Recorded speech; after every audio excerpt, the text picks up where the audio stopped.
Hello and welcome to the dungeon. My name's Dan and in today's video we've been playing a lot of Void Bastards. So, you may ask, what is a Void Bastard? Well, this game looks to be a indie project from the company Blue Manchu, and effectively it's a rogue-lite first-person shooter in space. For the art style, they've gone for a very comic book look to it, which includes vibrant colours and minimal tones. So, a Void Bastard is effectively a prisoner who gets rehydrated and put on a quest to find a certain item. Now, the biggest selling point of Void Bastards isn't its look, but rather its sense of humour. This is a very British game. To the extent, I have a theory that it might be some bait for very popular British YouTubers. Not myself, I am nowhere near that kind of level, but if you can think of other ones, then I agree. Anyway, the type of humour is very dry, very bureaucratic. Let me explain the premise. You see, you're on board this ship and you need something to get to another part of the galaxy. Unfortunately, you are stuck in a nebula and there's lots of ghost ships wandering around that need to be salvaged. You need equipment. And by you, I mean multiple yous. Your ship is a prison ship and it's full of packets of prisoners who have committed various crimes, often very minor, and been reduced to a powder form. These forms get rehydrated as soon as they're needed, and one at a time they go on board a derelict ship floating in the nebula and try and get what they need. Should you run into trouble, which is very likely, and your current prisoner will snuff it. But good news is there's an infinite amount on board the prison ship, so as soon as one goes, another one is not too far behind. So, you are looking for components. You are always looking for components. There is no other mission objective in this game at all. I've already explained the plot, and this is told to you by a friendly computer called Bax. For example, he'll reward you for completing a mission by shaving off 14 days off your sentence, but then add to it, because to complete a mission you need to break the law. And that really is the plot. Bax tells you what to collect, you start looking around Nebula for places to raid, you get said item, and then you have to go back to the main arc, try the item, find out that you need something else, and repeat the whole process again. That is my first of many issues with Void Bastards. It's very dry in terms of what you're doing. You are a mute protagonist, or protagonists I should say, but each one that is rehydrated does get a slight bit of personality. You get a drawing of your face, you get a brief description of your crime, and you get traits. So RNG is very much the biggest part of this game, and this is reflected in those traits. There is a wide variety of things that can affect your character, some good, some not so good. For example, one of my first characters was a heavy chain smoker, which meant he would often cough, and that meant stealth was a little difficult if they could hear me hacking my lungs out. By they I mean the enemies, and I'll get to them in a moment. Other bad effects can be things like narrow vision, which you can see on the screen, being really tall for some reason, I guess to make you a bigger target, or not knowing what types of enemies are on board a certain ship. There are good ones though, which includes more resistance to environmental effects, faster door opening, faster reloading, loads to go through. So that really is your character. But one thing I couldn't help notice though, Blue Manchu, is a lot of these prisoners seem to be black. What are you implying here with your cast of characters? I'm not too sure I feel comfortable about it. Yeah, it's probably the racist RNG, isn't it? Anyway, let's move on from that. So when you board a ship, which can also have its own variances, not just in terms of layout and the kind of loot you'll find, but other things such as more environmental effects, such as smoke, oil spillages, fires, radiation pools, all kinds of good things like that. But enemies could be at half damage. All the doors are locked initially, so you have to spend time unlocking them. You can have less oxygen, and part of this game is managing your supplies, with oxygen being very important. You only have several minutes when you board a ship to get what you need to do. Often you can restock your oxygen if there is an Atmo on the ship, but sometimes there isn't one, so you have to do everything in a time limit. That can be very frustrating. Other resources includes good old ammunition for your various guns, food because actually going from ship to ship makes you hungry, so you need a good sandwich or biscuits to keep you going, and of course fuel. So you board a ship, you're looking for loot, and then what happens? Well, then you encounter the citizens. So remember when I said this game is very British and has a sense of humour? That is mainly in the enemies. You have the Jews, which are these short annoying fuckers, which are, I think, somewhat based on young chavs. You have the janitors, which always ask for you as Gary, and I think are more based on the lower class working men. One of my favourites are the scribes, which are these floating creatures who also sound like middle management who are very depressed via all the bureaucracy they need to get done. They'll often say very funny things when you're sneaking up on them, and as soon as you appear they'll go into monster mode. It is interesting listening to what they say, and also very weird. It might be down to the sound quality, but it reminds me of overhearing people on a train. I'm not sure if you'll get that impression should you play this game, but it sounds very much like you're prying into a stranger's conversation with someone, even though they're just talking to themselves. And although they look like hideous mutated monsters, they sound like regular people, and that puts me a little off when I have to try and shoot them to get towards my mission. Particularly the patients, because they have various names for things, which are these creepy floating lost soul-like creatures you might find in Doom. They sound generally really upset and in pain, and yeah, it's a little weird. I have laughed a few times though, with the Jews in particular and their vulgar comments in my direction. Getting called fuckface by a alien-like midget creature often has its charm, but unfortunately with only so many enemies you do start to hear the same lines again and again, and it loses its humorous potency. Now I like the humour. You'll often get things like that on the Tannoy announcement, such as, "Announcement! This Tannoy system is out of order." One of my favourite lines though is one of the Zeks, which is this lady creature with a force field in front of her. She's a devil trying to fight against, but at least she has a funny line: "Biscuit privileges have been revoked." And that's a shame, because I quite like my biscuits. So yes, lots and lots of humour here. If that's not your thing, I'm afraid you might not get a lot out of Void Bastards. As I said, that is the main selling point of this game, I think, and that's a little bad. You see, when people think of good video games, is humour really something that people value that much? In films, certainly. In books, of course, but in video games, I can't think of that many that's made it really work outside of maybe the Saints Row series, but that also had a lot of open world gunplay to back it up as well. This one just has gunplay and the whole RNG lootathon going on. So one of my biggest problems with this game is that it's just not enough. There aren't enough assets, not enough rooms, there's certainly not enough enemies.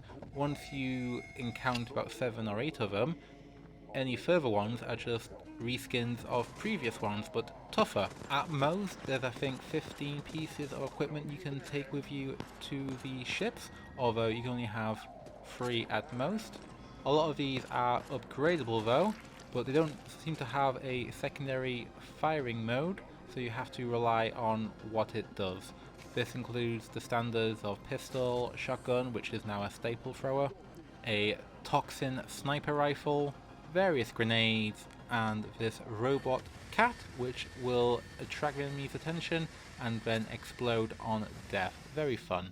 For the environments themselves, these are mainly based on rooms you expect to find on a spaceship, including the bridge where you can get a map layout of all the loot, security which controls the robots which will hunt you down should you get caught on the cameras, the engine room for more fuel, various barracks and cabins for good loot and food, all kinds of things.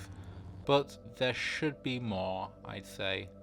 Once you've seen one or two layouts, you've really seen them all. Obviously they do swap the room locations around, and it is cool in some places when you can use ducks to move from room to room where otherwise you wouldn't be able to get to, but it gets old quickly. One of my absolute favourite rooms though is the one with like a jettison device, where if you lure an enemy in, you can send their sorry ass into the depths of space. I like it. These ships can vary as well, such as you've got battleships which have more armaments on them, hospital ships which are more about helping people, pet ships which are all about these robot pets you can get, such as said kitty bots, and a few others. Luxury ships are particularly good for, well, getting merits, because you still need money in the sci-fi dystopia of Void Bastards to get stuff done. This includes opening certain chests and deactivating robots that want to try and kill you. A lot of turrets in this game. A lot of really annoying shooting, exploding turrets, but the good news is if you can use your funds to reprogram them, then they will be on your side. I was playing this on my Xbox One S as a part of Game Pass, so when it comes to the gunplay, bear in mind I was using a controller, and I don't think it's particularly smooth. You don't get a look down sights function in this, so what you see is effectively what you get. And being able to aim at enemies from a distance can be very tricky, particularly when the whole screen goes psychedelic because you stumbled across some rubbish which made your vision go a little crazy. You have no melee abilities in this game, so swords, knives, hammers, axes, whatever, none of that. It's all about your range weaponry, so that means once you're out of ammo, you're out of ammo. A lot of the time, firefights will take place in large corridors with not much in it, including cover. So it's effectively a case of dodging and shooting, but I will say you can use doors to your advantage in terms of quickly opening one, throwing a grenade in, and then getting the F out before it explodes. Animations I found particularly jarring as well, as these creatures start coming towards you all red-eyed and angry, with the movement of a PowerPoint presentation. I can see what they were doing with the whole comic book presentation side of things, and I do initially like the art style, but video games and comic books, and they definitely shouldn't move as such. I like the sound design, particularly with the voices as we've already discussed. Tourists, which are these slimy monsters, are another favourite because they sound like annoyed tourists complaining about their luggage, but they squelch around because they're little blob people who explode on contact. And these sound effects can often be seen as words nearby doors, so you have a vague understanding as to what might be behind the corner, and that applies to all the different various enemies you see. You also get pirates in this game, which is something a little different. You see on the map where you can go from ship to ship, you'll often encounter pirate ships who will also go from ship to ship, and should your paths cross, they'll send in some murder bots to really give you a bad day. And for some reason, they're very Scottish. I don't know what the game's trying to say about Scottish people, but I don't think it's particularly flattering. So all in all, a good use of voices. For the music, this mainly focuses on the sci-fi techno sound, although in some combat instances it goes into this weird lounge music type thing with I think a xylophone going on. Very kind of jaunty, very fun-loving as you're fighting against 10 different enemies. I guess it works with the random theme, I suppose. Performance-wise, and I think this game's too basic to have any real performance issues.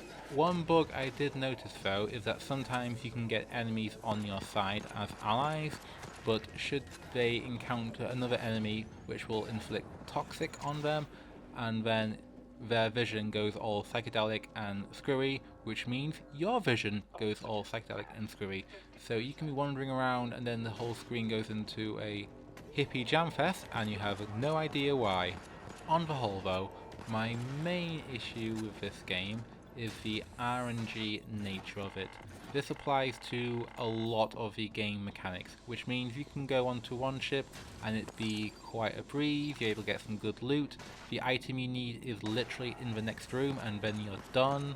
Or you can go another one and get absolutely overwhelmed and your shit kicked in by various screws, scribes, spooks, Jews, you name it. They will come for you and it will not be pleasant. It really is a mixed bag. Obviously, the lower you go in the nebula, the more dangerous enemies you'll come across, and you can get things to upgrade your items, get more health, find cool ammo items which you shouldn't find at the moment because you're too low level, that kind of thing. So that is fun. I do like the whole salvaging aspect of it, and you have to decide what's more important, a new gun, some armor, or the quest item, or do you want to try and get some more basic stuff. Death is very frustrating though, since once you're gone, you lose all things like ammunition, food, fuel. You do get restocked with some random things later with your next character, but it means if you happen to hold onto a quest item and some guy got you from behind and you had no idea he was there, well, too bad, next character has to look for it all over again on a completely different ship. There is no backtracking in this game, you're only going forward. Cue the Star Trek song. So when you're looking at the map, you have to really prioritize what you want. Do you want to go to a place with lots of ammunition but no fuel? Or another place with lots of enemy variety but lots of food? Decisions. Also, sometimes you'll go to this moon where you'll come across this hobo who will give you an item, but in response he'll take all your food. That was very annoying. I think this game really needed some scripted missions for this, particularly when looking for the quest items. Put it this way, for the last item I needed, I literally went to a part on the Nebula map, I got all the resources I needed, and I was able to craft it. I then had the item, I went back to the Ark where I started, and my game ended. No final boss, no daring mission, just getting items, crafting it, and that's it. Do get a final bit of story, and roll credits. On the whole, very much no payoff. This is very much a game of the journey of salvaging, not the overall destination. And since all your characters are RNG people with no personality outside of their traits, you just don't care. My experience as well was a little shorter than expected. I think I was able to complete the run in about 10 hours or slightly less. Now you can go again with other challenges, but there really isn't enough to make this a lengthy game to keep coming back to. If you're looking for something like Thomas Was Alone or The Binding of Isaac, no, I don't see its longevity at all. If I had paid money for this outside of Game Pass, I would be a little frustrated and maybe looking to see if I could get a refund. And I like the humour, I like the art style to a certain degree. I like the finding items and wondering whether I should go back to my ship or keep on looking.